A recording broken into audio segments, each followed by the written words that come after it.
Hola, mi nombre es Juan Velayos, vengo de la Universidad Villanueva de Madrid, en España. Voy a presentar la comunicación, la economía de mercado ante el pensamiento cristiano. Eh, el objetivo de esta comunicación es ver si es compatible la defensa de una antropología judeocristiana, haciendo referencia tanto al cristianismo y como al catolicismo en particular, y si es compatible con el pensamiento neoliberal dentro del mercado. Eh, el origen de esta comunicación está ante una situación en la que se denuncia que es posible que estemos ante la crisis del modelo occidental, en el que los acontecimientos presentes plantean escenarios inciertos en campos como la política, justicia y teología. Tratar de indagar si la situación actual en la que se encuentra Occidente es un proceso de secularización fracasado por el declive y la decadencia de la cultura y la civilización europea es el objetivo principal de esta comunicación. Y además es una denuncia que hicieron ya en su día los miembros del movimiento neoliberal, por eso nos interesaba hacer referencia a lo que habían indicado ellos. Conviene aclarar que lo que actualmente se entiende como neoliberalismo es aproximadamente lo contrario a lo que desarrollan este grupo de intelectuales en torno a la sociedad Montpellerín y la revista Ordo, haciendo referencia especialmente a Hayek y Röpke. Estos intelectuales, principalmente académicos, intentaron recuperar la tradición liberal de la economía política, que depende a fin de cuentas, como toda concepción económica, de una metafísica. Pero se impuso como definición de esta denominación neoliberalismo, y el ideario del socialismo estatista vía laborismo inglés y socialdemócrata alemán, con la vista puesta en el Estado socialdemócrata sueco, que estuvo muy de moda en su momento. Nosotros lo hemos dividido en los 4 apartados que figuran aquí en la presentación y que vamos a ir desarrollando seguidamente. El primer apartado, que hace referencia al origen y la vinculación entre liberalismo y cristianismo, nos lleva a plantearnos el origen del Estado moderno a partir de la ontología de Duns Scoto, para acabar en una estructura de pensamiento teológico basada en el milagro. A ver, según Dalmacio Negro, la relación que existe entre liberalismo y cristianismo tiene su origen en una idea liberal realista de realitas, palabra difundida a partir de la ontología de Duns Scoto, que conduce a una tradición de la conducta política que puede dar a su vez respuesta al origen de la configuración del Estado moderno, del que forma parte el pensamiento liberal. Su pensamiento trata la distinción entre ser y esencia, en el que a la univocidad del concepto de ente, que implica el olvido del ser, añade una división del ente finito e infinito, perfecto e imperfecto, necesario y contingente, en el que se detalla la relación que se da entre Dios y el hombre. Eh, Aquí una estructura de pensamiento teológico basada en el milagro, en el que el hombre es una criatura relativa a Dios, donde el Hijo de Dios, y si Dios es infinito, el hombre será relativamente infinito por la relación que le une con el Hijo de Dios Padre al compartir la misma naturaleza. Es una noción de sustancia unívoca, indiferente a sus modos, en el que el ser es común al ser infinito y al ser infinito en su infinitud, en el que no se distingue lo natural de lo sobrenatural, porque ya estaba en la naturaleza del ente. En el pensamiento de Scoto, lo ontológico prevalece sobre lo teológico. Se mantienen siempre unos principios que serán puramente teológicos, que se autonomizan de su origen y prevalecen sobre el discurso de Dios, pero que mantienen ese carácter milagroso o sobrenatural, en el que el hombre mantiene con Dios una relación por su finitud o infinitud. Pero el hombre ya es ser de forma ontológica de pleno derecho. Es fruto de esta especial relación de Dios con la criatura lo que define un elemento común entre todas las individualidades, que se denomina la asteidad, que no es otra cosa que la infinitud de cada uno, la diferencia que convierte a cada criatura en el ente singular distinto del resto. Es una concepción diferente y común, en la que Dios es la forma elevada a infinito, el fin, que contiene al resto de las criaturas. Es lo que describe un Dios que es absolutamente infinito y unas criaturas contenidas en él que son limitadamente infinitas y, por tanto, están sometidas a un orden que existe. Es ahí, en ese orden, donde se aprecia cómo el derecho moderno que conforma la sociedad actual contiene una estructura teológica que no se reconoce como tal, pero de la que nace, en la que existe una norma contenedora que legisla de arriba hacia abajo en el que la formalidad elevada a infinito es igual al fin, y en el que la ley elevada a infinito será lo justo. La ley se separará del derecho, lo justo acabará siendo lo eficaz y eso será la ley. Y si lo eficaz es lo justo contenido en la ley, el derecho queda reducido a lo válido, siendo lo válido lo que es refrendado por la comunidad. Institución entendida por la suma de elementos individuales que tienen una finalidad distinta, pero que resuelven problemas de común acuerdo respetando la norma contenedora. Este es el origen del positivismo, del constitucionalismo basado en reglas, del protestantismo que sitúa al hombre en relación con Dios y que será germen del liberalismo. Sirva de ejemplo para ilustrar esta estructura escotista la teoría keynesiana que afirma que la forma primigenia de la ley es la Constitución, que es la que contiene todo, como norma contenedora que sustituye a Dios desde un punto de vista teológico, o que las afirmaciones de Carl Smith que aseguran que el poder constituyente es la forma de las formalidades, que no será otra cosa que la voluntad del dictador reconocido por el pueblo o el de un comité plenipotencial representante de la ciudadanía. En esta estructura está también la base del pensamiento neoliberal y gran parte del liberalismo clásico, que cree en la existencia de un orden económico al que en cierto sentido puede llamarse natural, que no constituye un orden perfecto, pero que ciertamente es un orden, que es fruto de la acción humana, como el orden jurídico, pero con la diferencia de que el orden jurídico es fruto de la acción humana consciente y el orden económico es fruto de la acción de muchos hombres, no deliberada, consciente y coordinada espontáneamente. ¿Es esta ausencia de deliberación en la aparición del orden económico liberal lo que hace que, en cierto sentido, pueda llamársele natural, aunque este calificativo tenga distinto carácter al ser aplicado a él o al orden físico? Si existe, como dicen estos liberales, un orden económico espontáneo, natural,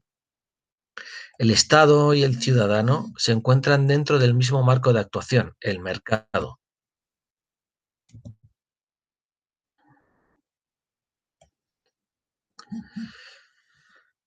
Es por esta razón que el papel del Estado queda reducido, como menciona Roque, a crear y garantizar un marco social en el que el mercado pueda funcionar para asegurar la libertad y la igualdad jurídica de todos los ciudadanos. Desempeña un papel esencial, ya que la economía de mercado no puede existir si los que hubieran obligado a realizar una prestación en el campo económico o social pudiesen negarse a cumplir su compromiso y nadie les obligase a ello. Esta función persigue volver a unificar el orden de lo político y lo estatal, que vuelva a ser el pueblo el que detente la soberanía de la vida social y eliminar el intervencionismo que detenta el poder en cualquiera de sus formas. Es un liberalismo que no es apolítico, pues gobierna políticamente sometido al derecho y se aleja de la ley legislada, supuestamente milagrosa, que emana del poder constituyente que se convierte definitivamente en la fuente del derecho. Es un derecho que precede a la justicia, que emana del origen espontáneo de las relaciones entre las personas. Es un mercado que actúa como Dios, que lleva al sometimiento de la conducta humana a reglas necesarias para la convivencia dentro de la sociedad y en la que señala aquellos aspectos que la ley debería proteger mediante el Estado. Es en este marco normativo que regula las relaciones entre los sujetos, que reconoce la existencia de la intangibilidad de ciertas normas que defienden la persona y la propiedad, alimentando esa confianza sin la que no puede prosperar una sociedad sana. Pero como son conscientes de la debilidad humana, otorgan un papel capital a los tribunales, que actúan como iglesia, como custodios del sistema al que pertenecen. Los consideran el último reducto de la autoridad estatal y de la confianza en el Estado. Hasta tal punto es su confianza en ellos que Roque dice que ninguna nación ha sufrido su descomposición total mientras ha conservado esta ciudadela, y demuestra el triunfo del derecho sobre la arbitrariedad. La pérdida de corrupción del sistema judicial supone la derrota del hombre y de la civilización, en el que la moral y la ética desaparecen y el nuevo orden será presidido por el caos y el desorden y gobernado por los instintos más primarios. En este caso, el cristianismo se puede decir que es presupuesto del Estado secular. El cristianismo no es una religión política y esta separación de lo político, social, jurídico respecto de lo religioso es lo que Negro denomina carisma fundacional del cristianismo, que fue lo que hizo posibles las ideas modernas de Estado secular o laicidad del Estado. Esto es importante porque la diferencia entre otras grandes religiones, como la hebrea, que son la ley mosaica regulada con minuciosidad la vida política, jurídica, social y económica del pueblo hebreo. Esta distinción entre lo temporal y eterno hace del laicado una creación cristiana.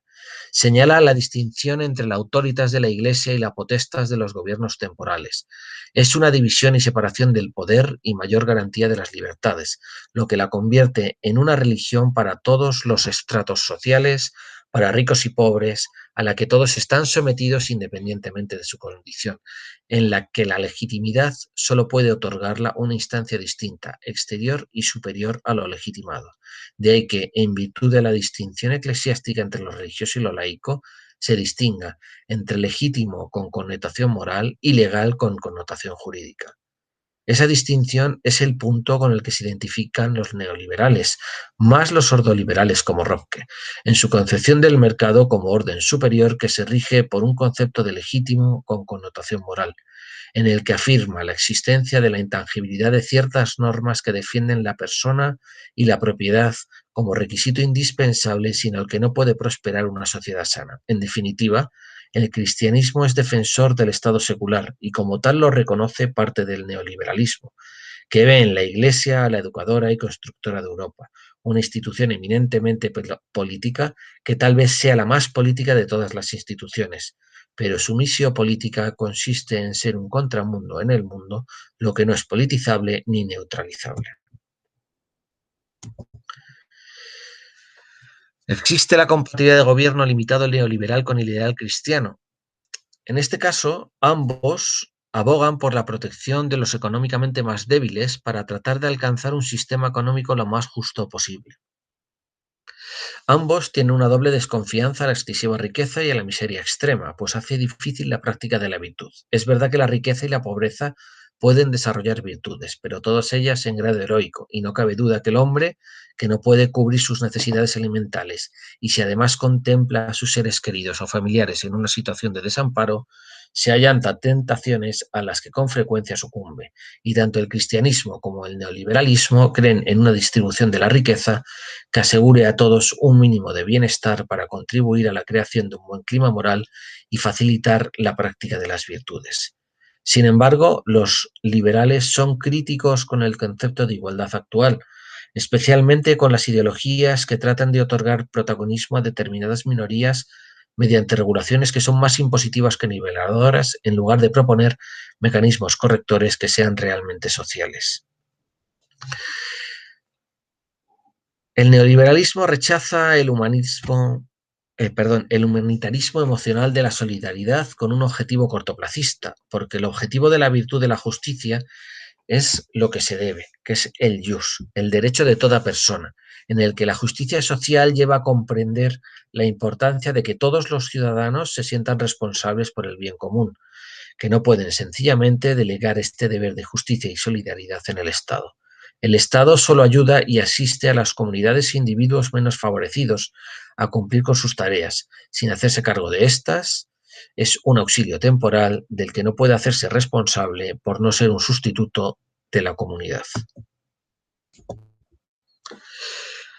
Y por último, la existencia del proceso de secularización fracasado en el mundo occidental. Una parte de los neoliberales afirma que todo se sostiene y cae con la religión. Otra ni siquiera considera este tema porque cree que la religión no es decisiva para la consolidación del mercado. En concreto, Röpke denuncia que todos aquellos que han intentado explicar las sucesivas crisis se olvidan el punto más esencial, la conmoción de los cimientos espirituales y políticos de nuestro sistema económico. Este olvido del origen de las bases de la civilización occidental, dice Röpke, hace que la zozobra estructural del sistema en una crisis sea de carácter espiritual y moral, y que esté muy relacionada con las creencias metafísicas y la concepción del hombre. Aquí vemos una mentalidad muy próxima a la filosofía del justnaturalismo cristiano. Es una postura que, aun no siendo católico, le acercó extraordinariamente a la doctrina social de la Iglesia, con la que intentó establecer un puente desde el liberalismo. No obstante, afirmó que la encíclica Quadragésimo Anno